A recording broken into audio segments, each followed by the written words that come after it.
I've always been a person with great ideas and poor timing. My to-do list, more like a guilt trip. So, I did what any overwhelmed millennial would do.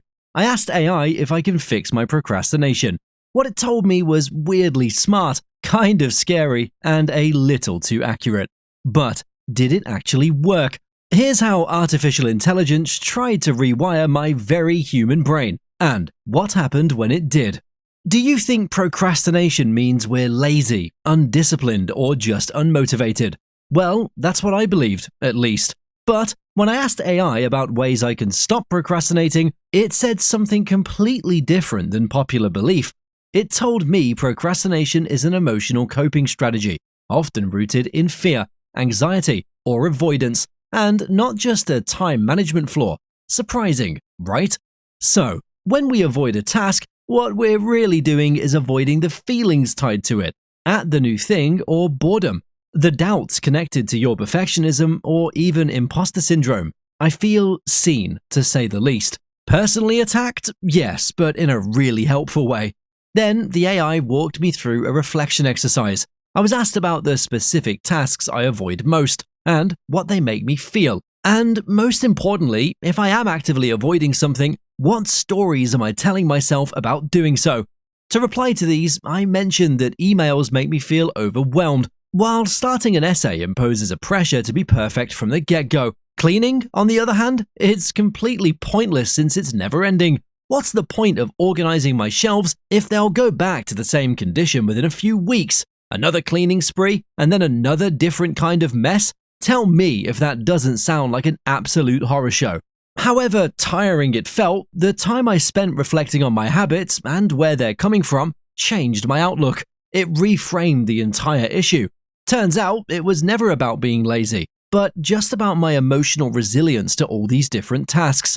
Suddenly, procrastination wasn't a flaw, but a signal, a symptom of many other deep-rooted issues. The realization alone reduced my guilt by half.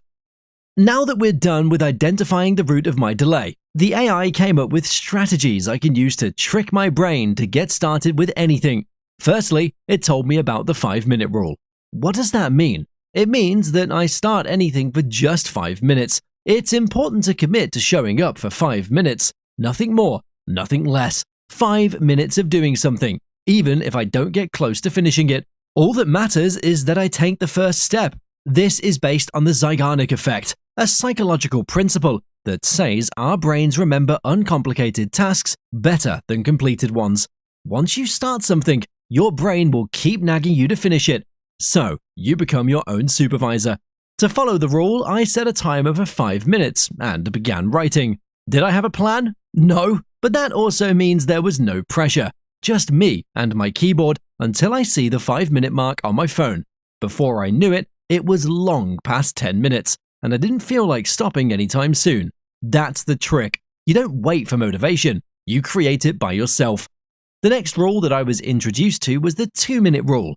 No, it does not mean doing something for 2 minutes, but it suggests that if a task takes less than 2 minutes, I have to do it now. I looked around to figure out all my pending work that fits the criteria. The result? I was done with replying to messages, closing a browser tab, making my bed, and adding to my grocery list. And just like that, everything I was delaying over the past few days was done in 15 minutes. It was so simple. I felt like I'd pressed a reboot button for my brain. Another interesting way to kill my bad habit turns out to be mental time travel. Oddly emotional for an AI to be suggesting that, but it was something I connected the most with. This wasn't an instant hack or a quick fix. It made me want to do better for myself. How did AI do it? It asked me to imagine 2 versions of myself a month from now. One of them gets things done, and the other keeps avoiding everything. The robot asked, which version do you feel proud of? Which one do you want to become? Who knew I needed to ask myself these simple questions? And I could get rid of the majority of my procrastination. The fear of regretting my own past actions really does overpower any negative feelings about simple tasks. This is known as future self-continuity. The more connected you feel to your future self, the more likely you are to make smarter choices today. It sounds fluffy, I know, but it genuinely worked. Suddenly, present me didn't want to dump all the stress on future me. He deserved better. Then, AI introduced a concept that genuinely changed the way I understood procrastination: dopamine management. It explained that procrastination isn't always about willpower. It's often about how our brains chase dopamine. You know, that feel-good chemical released when we expect a reward? Social media, junk food, and binge-watching Netflix are activities that offer fast and easy dopamine. This is what makes them so irresistible, especially when we are trying to avoid difficult tasks. On the other hand, finishing real work delivers a more satisfying, long-lasting dopamine hit. But the thing is that it's delayed. Our brains don't like to wait. So, AI proposed a solution to rewire my reward system by creating something called a dopamine menu. This menu, it was a list of small, enjoyable rewards that I could give myself after completing a task. Mine included 5 minutes of dancing, listening to my favorite song, sipping a fancy cup of tea, watching a short funny video, sketching a quick doodle, or even just eating a square of good chocolate. There was just one rule, that I had to earn the reward. Even a tiny accomplishment, like completing a short focus session, deserved a dopamine payout. This not only made work feel more achievable, but also more rewarding. To build that habit, AI introduced a gradual version of the Pomodoro technique. Instead of starting with the usual 25-minute work session, it suggested a 5-minute warm-up, and then eventually graduating to 25-minute cycles. To schedule this cycle, the AI used my personal productivity patterns according to my natural energy peaks. Midweek, I hit a slump. Motivation disappeared. So, I asked the AI what to do when I just don't feel like it. Motivation is unreliable. Act first, motivation will follow, is what it said. This is the opposite of everything I believed. I always thought I had to feel ready before starting. Turns out, motion creates emotion. This concept is rooted in something called behavioral activation, a therapy-backed approach for depression and anxiety that gets people to take small actions to influence mood, rather than waiting for the mood to change first. It works for procrastination too. And here's where AI helped even more. It tracked every action I took, even small ones. Replied to 3 emails? Well done. 15 minutes of writing completed? Break time earned. Enjoy it. Having those small affirmations, it kept my brain from spiraling into the I'm not doing enough mode. The more progress I saw, the more I wanted to keep going.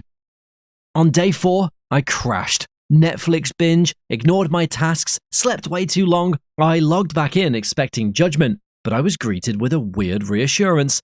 It seems today didn't go as planned. That's okay. Shall we try again? What do you mean a productivity robot wasn't guilt-tripping me? No sarcasm? No disappointment? Just understanding. This is when I realized that AI adjusts to my needs instead of judging me. Even if I mess up, it'll recalculate like a GPS and tell me the next best way to go. It even encouraged me to build intentional procrastination blocks into my day by scheduling time to scroll, snack, and nap, all without guilt. Since avoiding fun things makes you want them more, AI included them in my plan. Now that I'd planned even my procrastination, there was no reason for my brain to rebel. So, did AI successfully cure my procrastination? Not really, but it gave me a new perspective. I'm now aware of the tools and routine that best fit my needs. It made me a little less guilty and a lot more motivated.